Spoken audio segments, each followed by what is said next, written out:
ગંગા વહુ, આજે બાપજીનો પ્રાગટ્યોત્સવ છે. બા, મેં જ્યારે પણ ગાયું છે ત્યારે માત્ર ને માત્ર મારા ઈશ્વર માટે જ ગાયું છે.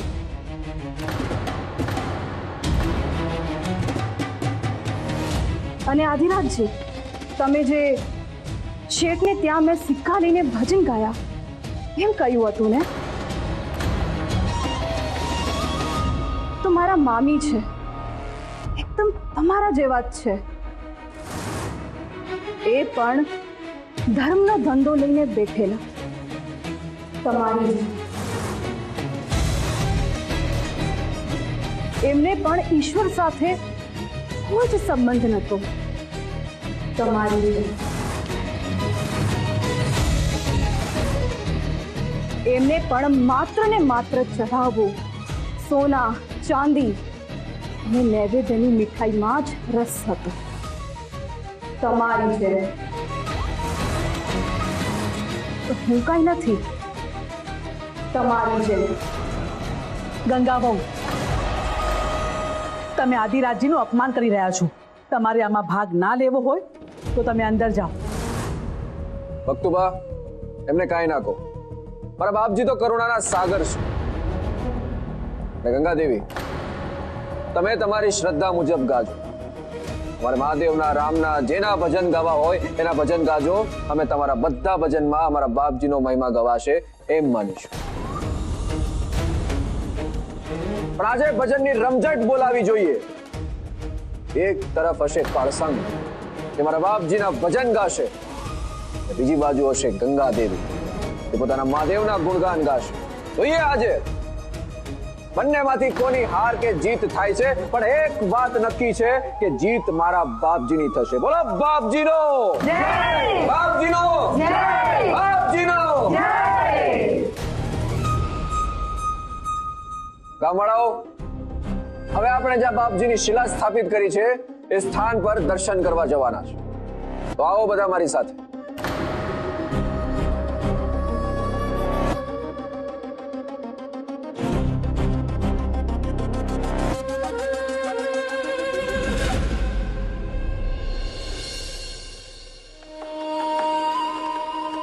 આદિરાજજી, તમે મને અહીંયા કેમ લઈને આવ્યા?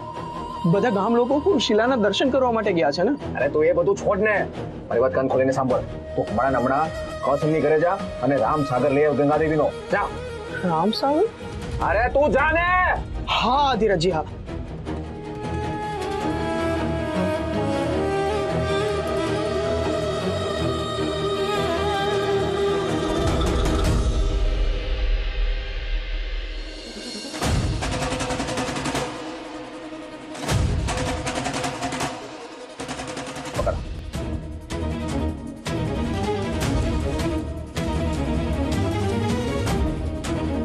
જેટલા ગંગાદેવીના રામસાગરના તાર પર તારે ચાલના કરવાના છે.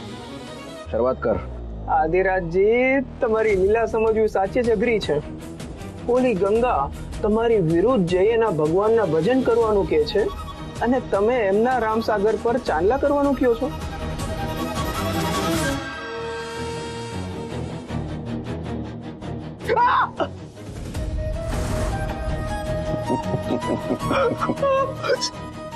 હવે સમજાણી તને મારી લીલા?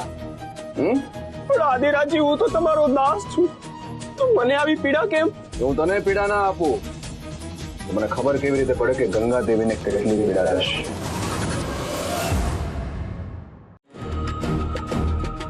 હાથમાં જે દ્રાવણ છે આપણા વેદરાજે જ બનાવેલું છે અને દ્રાવણ આ તાર પર લગાવતા ગંગા દેવી આ તારને અડકશે. તરત જ રક્તસ્રાવ અને ભારે પીડા શરૂ થઈ જશે. ગંગાબાને પીડા થશે, પણ એનાથી થશે શું? જ્યારે કળસંગની સામે ગંગા દેવી પ્રભુ ભક્તિના ભજન ગાશે ત્યારે આ તારને અડતાની સાથે જ એના અસહ્ય દુખાવો થશે અને એનાથી આખું ગામ ડરી જશે. આખું ગામ બોલશે, જે બાપજીની વિરુદ્ધ જશે એને પીડા થશે. એટલે કળસંગના મનમાં જે લેશ માત્ર શંકા રહી હશે એ પણ દૂર થઈ જશે અને કળસંગ બનશે બાપજીનો સૌથી મોટો ભગત અને ગંગા દેવી બનશે બાપજીના સૌથી મોટા દુશ્મન. પછી એક તરફ હશે ગંગા દેવી, એક તરફ હશે કળસંગ. ગંગા દેવી અને કળસંગ એકબીજાની સામે લડશે અને આખોય પ્રાંત બાપજીનું નામ લેશે. બોલો બાપજીનો જય બોલો બાપજીનો જય. હવે સમજાયું ને કે મેં કેમ એ બધા લોકોને શિલાના દર્શન માટે મોકલ્યા હતા. જા હવે ફટાફટ આ રામસાગરને એની જગ્યા પર મૂકી દે. જા. જી આદિરાજજી.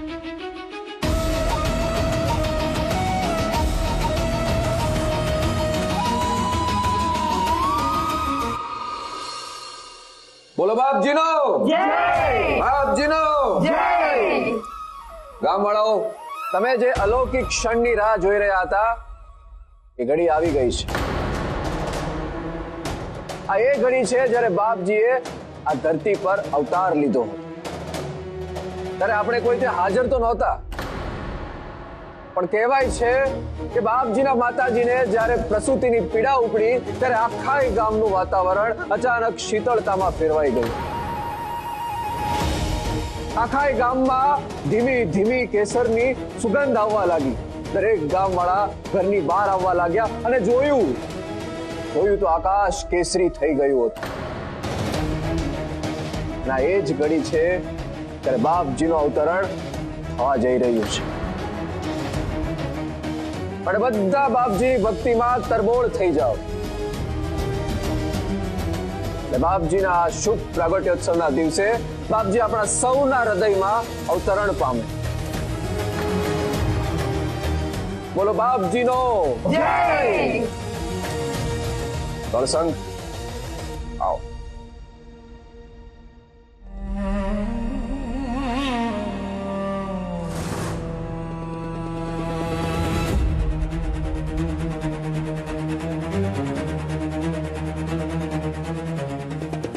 જુઓ, આને કહેવાય સાચો ભક્ત. બાપજીની ચરણ રજ કળસંગને લગાવતા જ એમની આંખમાંથી હર્ષના આંસુ વહી ગયા. જુઓ છો ને વક્તુબા, બાપજીનો મહિમા જ આવો છે. હવે સમય છે બાપજીની આરતી કરવાનો. બા, આરતીનો લાભ તો મને જ આપો. મારે પણ આરતી કરવી છે. અલી, મને આરતીનો વધારે હોશ છે.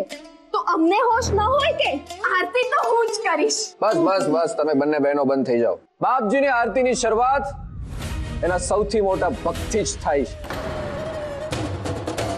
પણ કણબા બાપુ તો અહીંયા છે જ નહીં. ચંપાબેન, બાપથી બેટા સવાયા અને આપણા કળ બાપુ તો ગામધણી કરતાય સવાયા ભગત છે. અને આજની આરતીની શરૂઆત કરશે કળ બાપુ.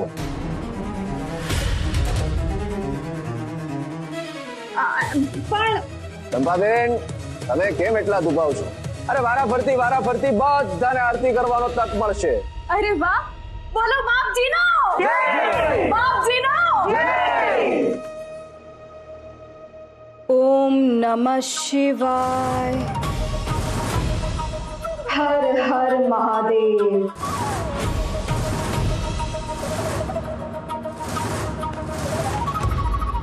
ગંગા વહુ, આજે બાપજીનો પ્રાગટ્યોત્સવ છે. મેં તમને કહ્યું હતું, તમારે આમાં ના જોડાવું હોય તો તમે અંદર બેસો. બા, આજે એકાદશી છે. મારે પણ મારા મહાદેવના ભજન ગાવા છે. કહણ, હવે તું જ ગંગા વહુને કંઈક સમજાવ. તમારે કંઈ બોલવાની જરૂર નથી. તમે તમારો ધર્મ નિભાવો અને હું મારો ધર્મ નિભાવીશ.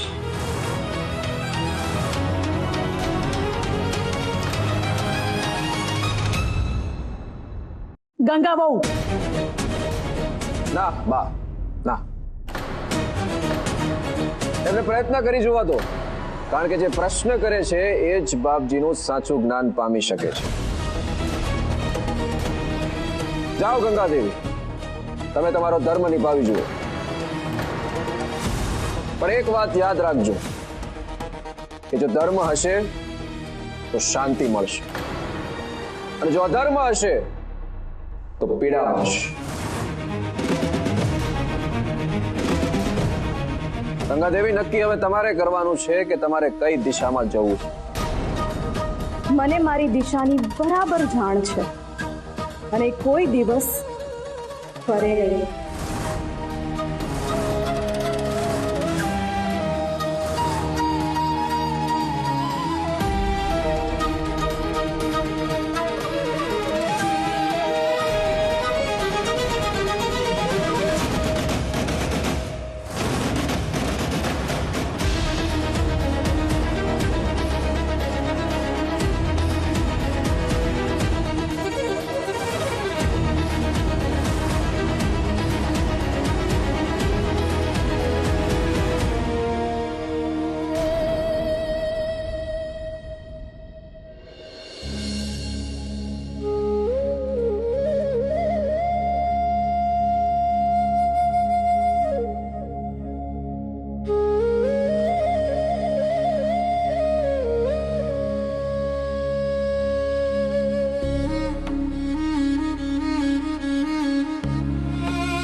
તમને શું થાય છે?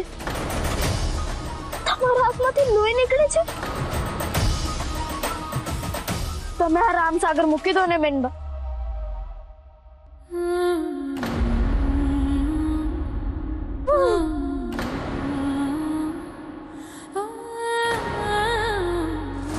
બેનબા, કેમ આવું કરો છો? તમે આ રામસાગર મૂકી દો ને. ના પાનકી, અધર્મની લડાઈ સામે લોહી તો વહેશે જ. પણ બેનબા, તમે ભજન કરવાનું કહો છો, પણ આવા લોહીવાળા હાથે તમે રામસાગર સાથે ભજન કેવી રીતે કરશો? તમને વધારે પીડા થશે બેનબા. તમે આવું ના કરો ને. ના પાનકી, જો આજે નહીં કરું ને તો બીજી વાર મોકો નહીં પડે. જો આજે ધર્મ માટે લોહી નહીં વેવડાવું ને તો મારો આત્મા લોહી લુહાણ થઈ જશે અને મને કહેશે કે ધર્મ માટે થોડી પણ પીડા હું ખમી ના શકી. ભજન થઈને જ રહેશે. બેનબા, હું કપડું લઈને આવું.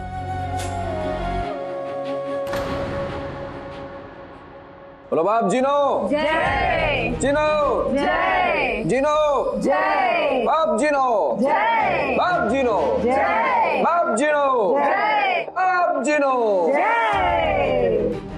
સાંભળાઓ, હવે બંને હાથ જોડીને બાપજીને મનોમન પ્રાર્થના કરો કે આપણા સૌના હૃદયમાં જન્મ લે. આદિરાજજી, તમારે બહાર જઈને જોવું જોઈએ કે ઓલી ગંગા દેવી રામસાગરને અડકી પણ નથી શકતી. લોહી નીકળે છે એને. જગલા, એ દ્રાવણને અડકતા જ હાથ જૂઠો પડી જાય એવી પીડા થશે. હવે એ ભજન ગાય જ નહીં. બેનબા,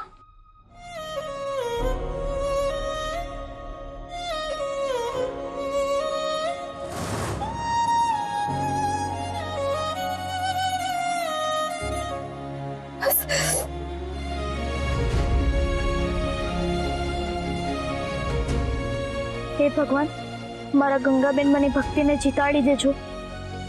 ભગવાન, આજે આદિરાજને બતાવી જ દેજો કે તમે મારા ગંગાબેન માના ભજન સાંભળો છો. બાપજીનો જય! બધા એક સાથે બાપજીને પ્રાર્થના કરો. હે બાપજી, તમારા અવતરણની ઘડી આવી ગઈ છે, તો તમને સમાવી લેવાની પાત્રતા આપો. પાત્રતા આપો.